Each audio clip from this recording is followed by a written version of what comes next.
صدر ذی وقار معزز سامعین، خاکسار کو آج جس موضوع پہ لب کشائی کرنے کا موقع ملا ہے وہ ہے حضرت محمد صلی اللہ علیہ وآلہ وسلم رحمۃ للعالمین۔ جب دنیا سے سچائی اور راست بازی کی روشنی جاتی رہی تب خالق ارض و سما نے فاران کی چوٹیوں سے نور کا منبع نازل کیا اور فرمایا وما ارسلناک الا رحمۃ للعالمین۔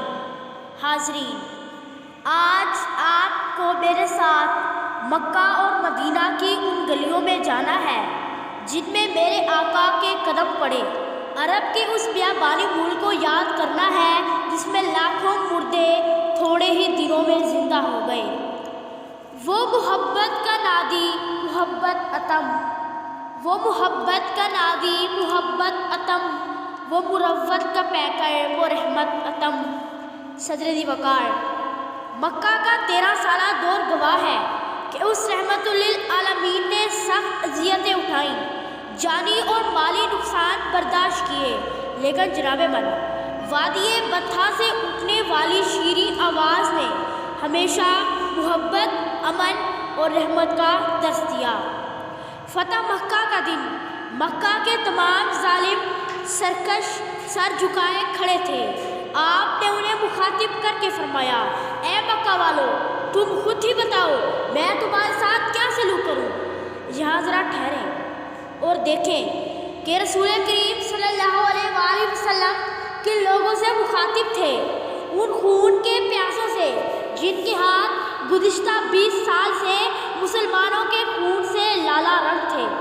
ہاں، مسلمانوں کو مکہ کی گلیوں میں گھسیٹنے والے، عورتوں کو بے دردی سے ہلاک کرنے والے، حضرت حمزہ کا کلیجہ چبانے والے اور خود ہمارے آقا و مولا کو 3 سال تک قید کر کے اذیتیں دینے والے۔